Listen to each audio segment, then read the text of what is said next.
Hello and welcome to Section 2, Episode 20 of the LUFC Fan Zone podcast. I'm Sam Isles. And I'm Jack Ellis. And each episode we'll be talking to an ex-Leeds United player or manager about their time at the club. All of our episodes can be found on our LUFC Fan Zone YouTube channel, as well as Spotify and Apple Podcast.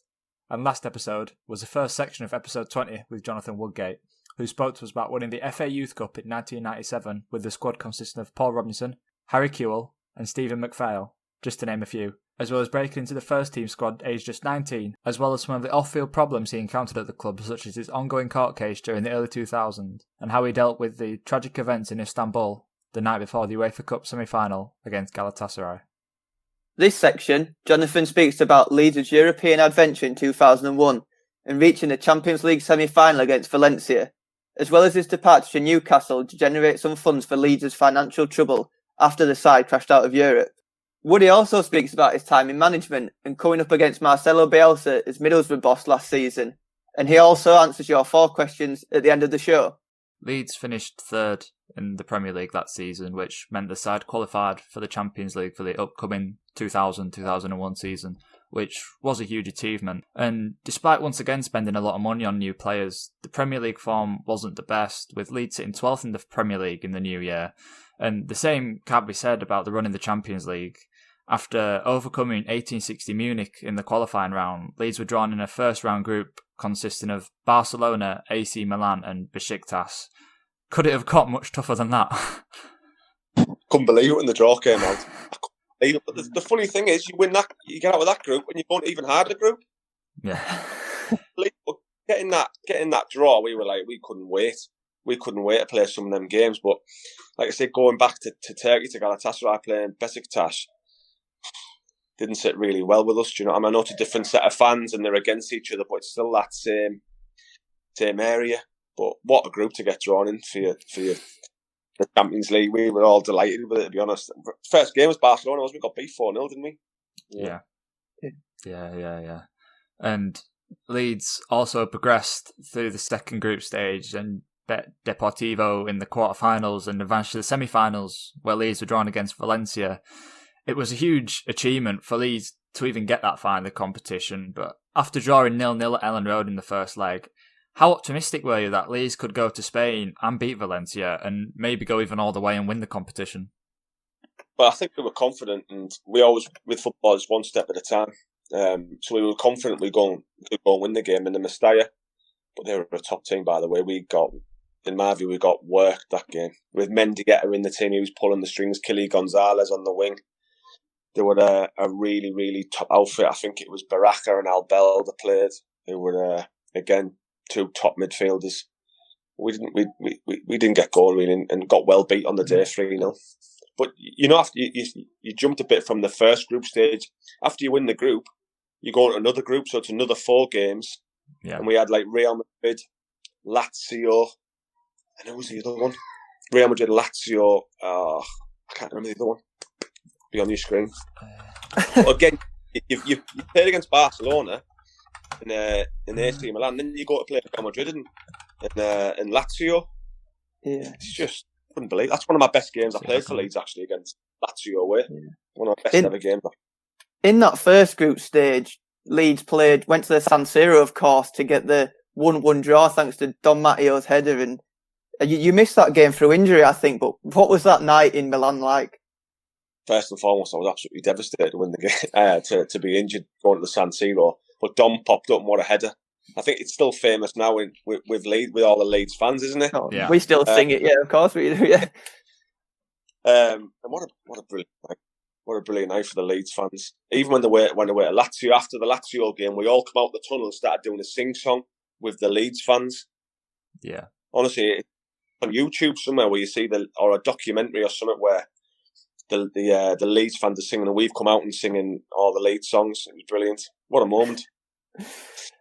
And like you said, unfortunately, Valencia beat Leeds 3-0 at the Mestalla, and because of Leeds finishing 4th in the league, the side returned to the UEFA Cup for the following year.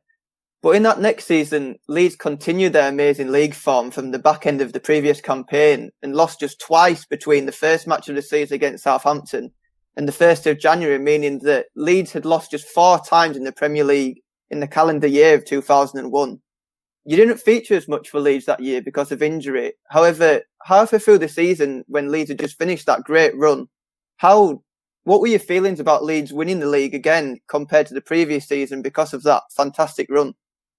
Well, I think we always had a chance of winning it because of the calibre of players that we brought in. I mean, Rio came in, Robbie Fowler came in, if I'm right. Robbie Keane came in, Seth Johnson. There was loads of different players coming in, so we were always rebuilding.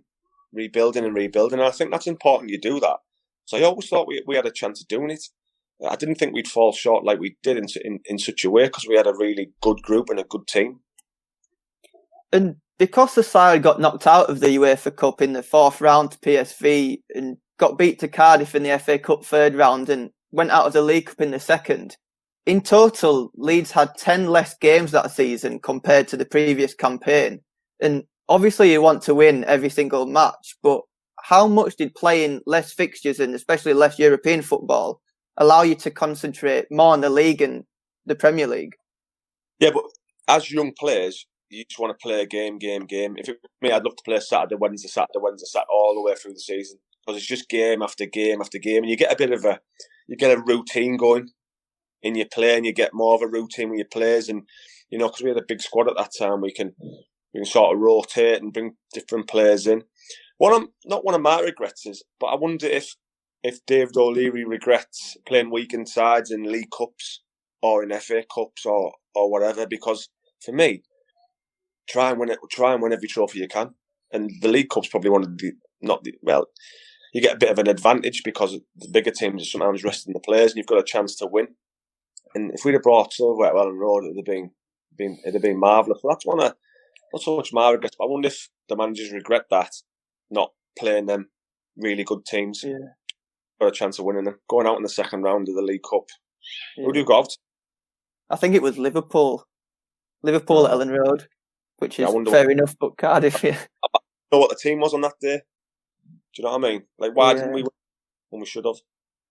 However, once again, Leeds' performance in the second half of that 2001-2002 season saw them slip away from the title challengers and finish fifth in the Premier League despite a fantastic start. At the end of the season, despite Leeds finishing in the UEFA Cup spot once again, manager David O'Leary, someone who had given your Leeds debut and throughout many other young players in the first team, was sacked. Did you think that was the right decision? Because during his time at the club, like I mentioned, he helped you and the other players make the transition into first team football. But throughout his 4 years at Leeds, fifth was his lowest finished position in the league. We were also, I couldn't believe it. I think I got a phone call off my dad and he said, have you seen the news? I went, no. He said, David O'Leary's been sacked. I went, what? He said, yeah, he's gone. I couldn't believe it because I didn't think it was on the horizon to get the bullet. Okay, we finished fifth. We had spent a lot of money.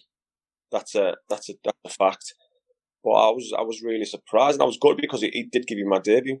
He did put trust in us to play. I think there was a book brought out that time as well, which didn't go down too well with the chairman. I think.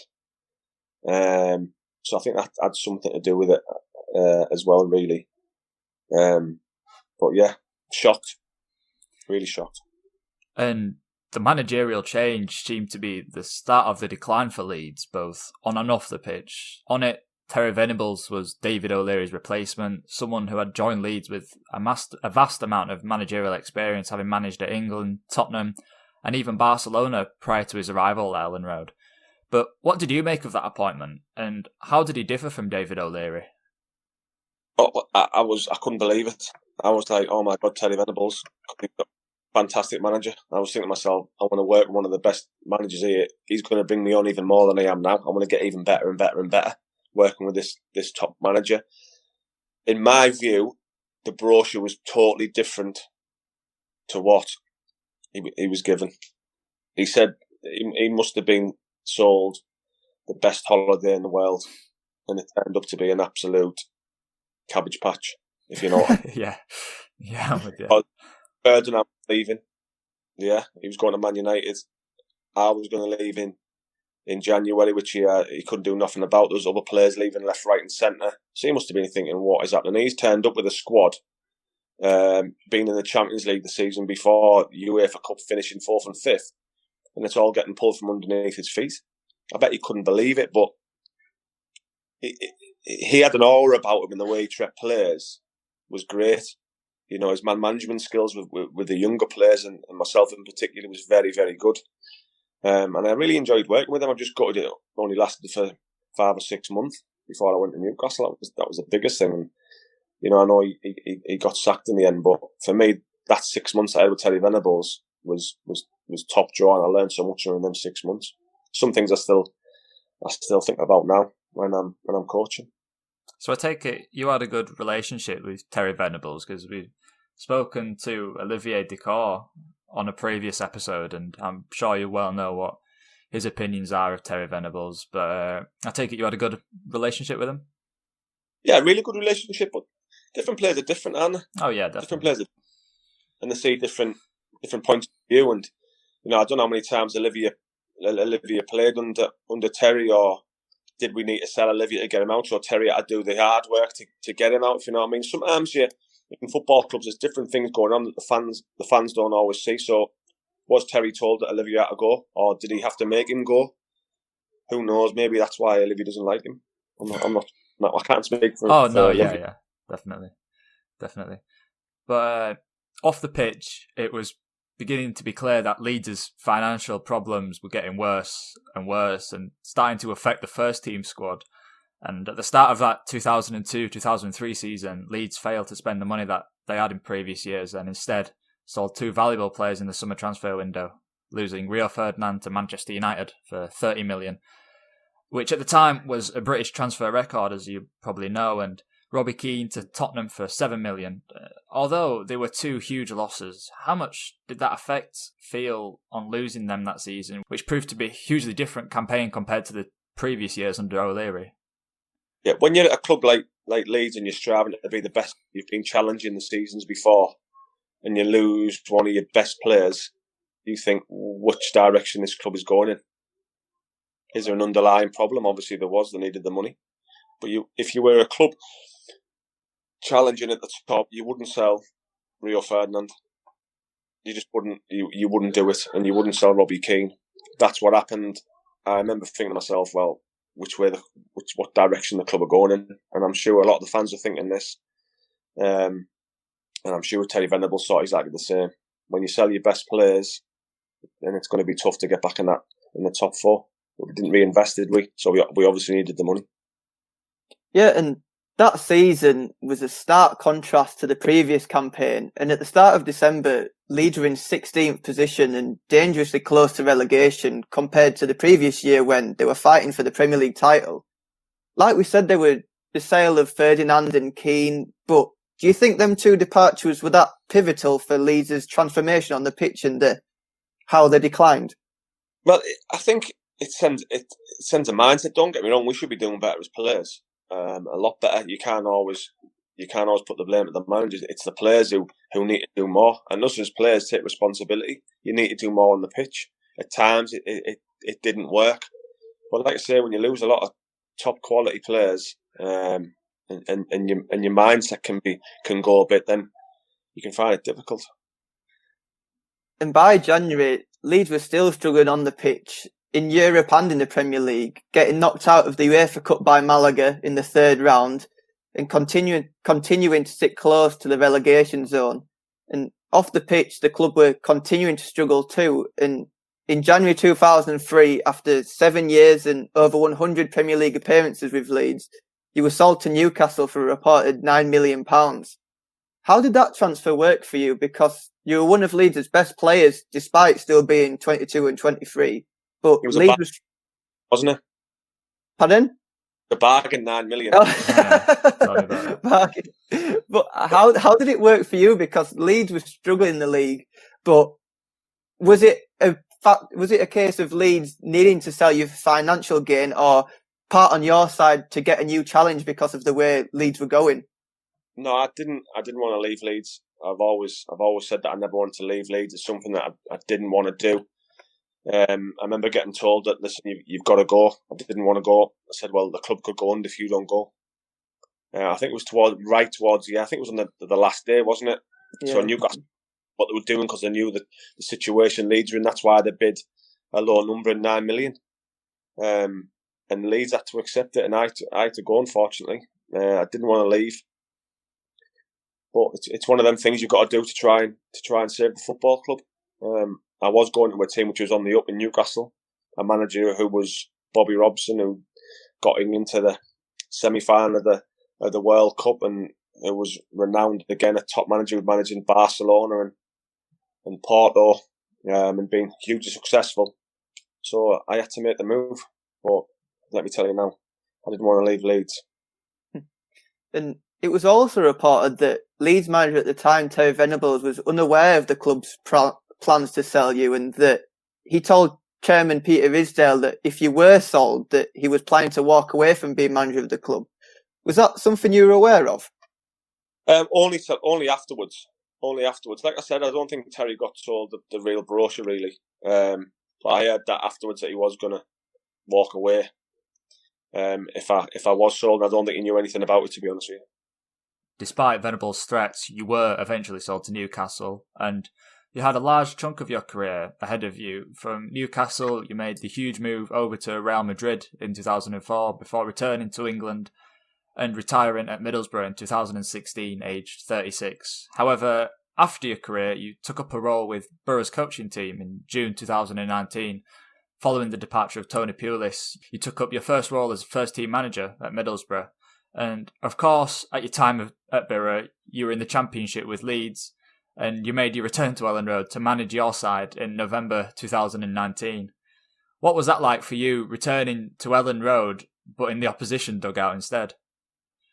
It was a proud moment for me to do that, to be the manager of my hometown team, playing against a club that I absolutely adore and I owe so much gratitude to, and the things that I'd done in the game, I couldn't have done it without Leeds United, really, and the coaching that I got and the development. So it was a proud moment for me, really. I remember analysing the Leeds team and thinking, this team is just absolutely relentless. That's one word I described you as before the game. My players, this team is relentless, and if you don't match them, you get whooped. And after I think it was the first 2 minutes, you scored. And then we stayed in the game till about 30 seconds before half time, and we conceded another.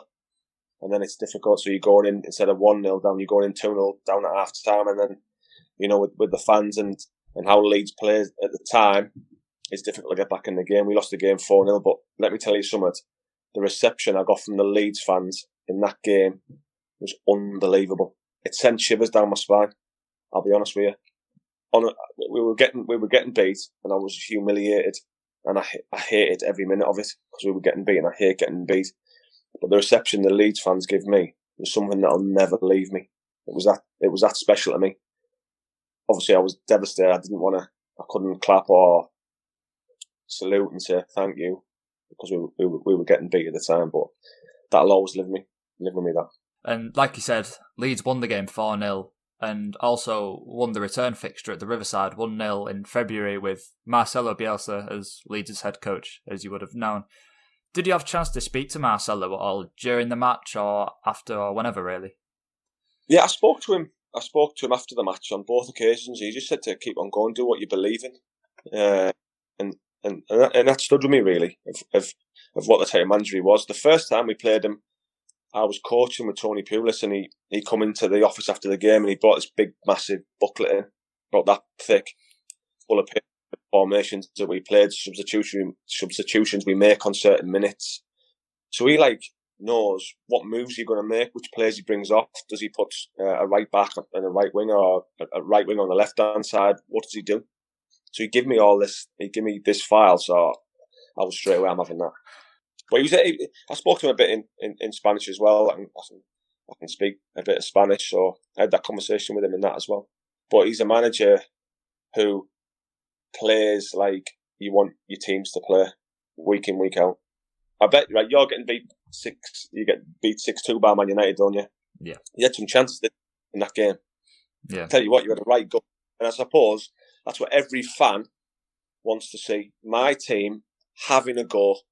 All right, you get beat 6-2, but I tell you what, you go to the next game, beat West Brom 5-0. Exactly, and then you go and get beat 3-0, but your next game, in 2 weeks' time in the league, you've got 2 games in 4 days, you'll have a right go again, won't you? And you might get beat. I'll tell you what, you might win and you'll play some exciting football. Yeah. You're proud of your manager, aren't you? Oh, definitely. He's changed our club completely. This final section of the show is where our followers get to ask their questions to our guest by commenting on our LUFC Fanzone Instagram post. Each episode, we select 4 questions which are commented and put them forward to our guest. This week's first question comes from Chris, who asks, did the players know about overspending under the previous chairman, Peter Ridsdale, when he was spending millions during the early 2000s? And at what point did you realise that the only solution was to sell the club's prize assets, such as yourself and many other valuable first-team players? Well, we don't get involved in club affairs, and it's got nothing to do with us what the club spends. But I'll tell you something about Peter Ridsdale. He chased the dream for that football club, and he tried to do his best. And fair enough, okay, it didn't work out towards the end. But I'll tell you what, we had some good nights before that. And people still in Leeds now still talk about them Champions League nights and the UEFA Cup nights and being up there second and third in the Premier League and first, trying to chase the top honours. So he chased that dream. And he done unbelievable for Leeds United. Okay, we spent a bit too much. And because that season we didn't finish third instead of fourth like you do now, that's why we had to sell, because we didn't get the Champions League money. So you can't like Leeds fans might hammer him. You've got to look at the good side as well of what he did for the football club at that time. Well, like I say, we chased the Premier League, we chased the European Cup, we chased the UEFA Cup. We didn't get there, but we had a right go. Just like your team's doing now, we had a right go. Definitely. This week's second question comes from Ben, who asks, after your time at Leeds, you made the impressive switch to Real Madrid in 2004. But out of your former Leeds United teammates, who do you think were also good enough to play alongside you in that Real Madrid team? Rio Ferdinand. Without a shadow of a Rolls Royce of a defender. He could have played in any team he wanted to. He was really good. When he first came, defensively, I thought he was more of a ball playing centre half, but the older he got, and especially when he went at Man United, he was on a different level to anyone in world football, I'd say. He was outstanding. Who else could probably play in that team? There's different ones. Imagine Smudger over there. Imagine Smith kicking a few players. No, we had some really good players. I thought Harry Koo was outstanding. The more he started playing in the first team, I thought he was really good. The best player in our youth team, I know we're not about youth team players, but the best player in our youth team was Stephen McPhail by some distance. Yeah, quite a few people have said that as well, yeah. Unbelievable. The time he used to have on the ball and the pass he used to hit, whether it be short, long, the timing of the pass, what side to play it on.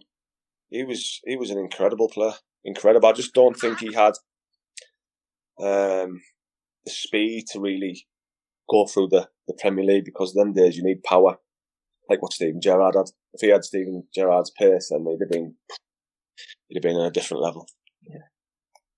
Next up is Mitch, and a question about your recent time at Middlesbrough. How did you prepare your Borough side for the 2 matches against Marcelo Bielsa's Leeds team last season, and how did it differ from the way that you set up in other fixtures? Well, playing against Leeds, you have to try and match their physicality and how much they run.